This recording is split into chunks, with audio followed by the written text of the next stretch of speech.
बिस्मिल्लाहिर्रहमानिर्रहीम। मेरा नाम डॉक्टर अब्दुर्रहमान है और मैं मेडिकल स्पेशलिस्ट के तौर पर अपनी खिदमत सर अंजाम दे रहा हूँ। मैं आज हेल्थ पॉइंट के प्लेटफॉर्म से आपसे मुखातिब हूँ। कुछ लोगों ने सवाल किया था फैटी लिवर से रिलेटेड। फैटी लिवर क्या चीज़ है उसको समझना बहुत ज़रूरी है। हम लोग सिर्फ ये कह देते हैं कि अल्ट्रासाउंड में जिगर में चर्बी आई है उसको हम फैटी लिवर कह देते हैं, लेकिन उसके पीछे जाना और उसकी कॉम्प्लिकेशंस और पेचीदगियों से रिलेटेड जो मसले मसाइल होते हैं उसको एड्रेस करना, उसका इलाज कराना बहुत ज़रूरी है। फैटी लिवर 3 टाइप्स का है। एक तो है कि सिंपल फैटी स्टीयाटोसिस के जिगर में बस चर्बी इकट्ठी हो गई, वो कुछ अलामात नहीं करती, वो बस रहती है, उसको खास ट्रीट भी नहीं करना होता। वो समझ लीजिए स्टेज 1 एंड स्टेज 2 है। स्टेज 3 में जब लिवर सेल्स में फैट इकट्ठा होना शुरू हो जाता है तो लिवर सेल्स डैमेज होना शुरू हो जाते हैं और लिवर सेल्स की सोजिश शुरू हो जाती है। जब सोजिश शुरू होती है तो वो हेपेटाइटिस की शक्ल इख्तियार कर जाती है। एंड स्टेज 4 बहुत ही भयानक है, जब जिगर बिल्कुल इतना डैमेज होता है, बार बार डैमेज होता है, जिससे लिवर श्रिंक कर जाता है, बिल्कुल सुकड़ जाता है, जिससे बहुत ज़्यादा कॉम्प्लिकेशन आना शुरू हो जाती हैं। जैसे कि हेपेटाइटिस जब हमारे पास कॉम्प्लिकेटेड हो जाता है, जिसकी वजह से तिल्ली बढ़ना शुरू हो जाती है, पेट में पानी पड़ना शुरू हो जाता है, पाँव में पानी इकट्ठा होना शुरू हो जाता है, खून वाली उल्टियाँ आना शुरू हो जाती है, काले रंग के पखाने आना शुरू हो जाते हैं और जो गनूदगी में पेशेंट रहना शुरू हो जाता है कि दिन के टाइम पे सो रहा है और रात के टाइम पे जाग रहा है, यानी कि स्लीप पैटर्न चेंज हो जाता है। वो टिपिकल वही जो हेपेटाइटिस बी सी यानी कि काले जरकान के बाद जो कॉम्प्लिकेटेड लिवर डिजीज जिसको हम DCLD कहते हैं उस तरह ही डेवलप होता है। तो फैटी लिवर डेवलप होता क्यों है, सवाल ये है।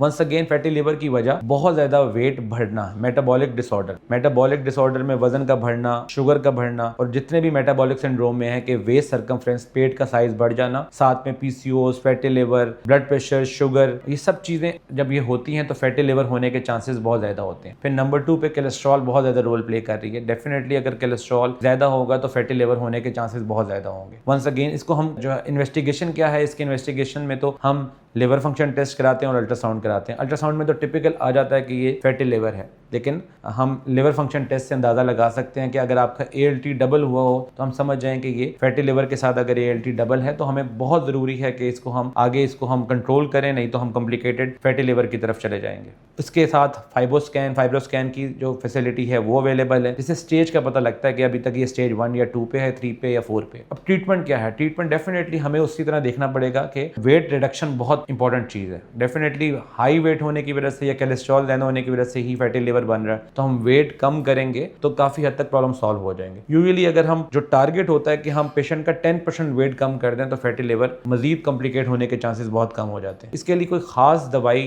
तो मौजूद बिल्कुल नहीं है। हम कहें कि ये खास दवाई दे दें तो फैटी लिवर का इलाज हो जाएगा, या अगर हम सर्जरी करा लें, कोई प्रोसीजर करा लें, तो there is no role. Definitely patient की अलामात की अगर बारे में बात की जाए तो अलामात में पेशेंट का सिर्फ इस जो बिल्कुल रिब्स के नीचे है, राइट हाइपोकॉन्ड्रियल रीजन, इसके नीचे बहुत शदीद दर्द हेपेटाइटिस की तरह या भारीपन रहना शुरू हो जाएगा, जिससे पेशेंट बहुत ज़्यादा डिस्टर्ब रहेगा और अल्टीमेटली अगर कॉम्प्लिकेटेड हो गया फिर तो मैंने जो आपको पहले अलामात बताई जिसमें पीला जरकान, काला जरकान जैसी अलामात, हर तरह की अलामात हो सकती हैं। तो इससे ज़रूर बचिए, अपने जो वज़न का ख्याल रखिए, अपनी वॉक्स का ख्याल रखिए कि आपने डाइट कौन कौन सी लेनी है और आपने वॉक कितने मिनट्स करनी है। यूजुअली 30 मिनट्स पर डे या 150 मिनट 150 मिनट्स पर वीक अगर हम ये वॉक करते हैं, या दूसरा हम अपनी डाइट का बहुत ख्याल रखते हैं जिसमें हमने ऑयली चीज़ों को, नमक वाली चीज़ों को और जंक फूड को, फास्ट फूड को, जो फैटी मील्स हैं उसको बिल्कुल निकाला हो, तो हम इसको अच्छी तरह कंट्रोल कर सकते हैं। लेटेस्टली अभी जो शुगर्स की न्यू मेडिसिन अप्रोच हो रही हैं, GLP-1 एगोनिस्ट जो सेमाग्लूटाइड के नाम से फेमस है, जो टिrzepatide के नाम से फेमस है, तो वो हमें वेट लॉस में बहुत ज़्यादा रोल प्ले कर रहा है। अगर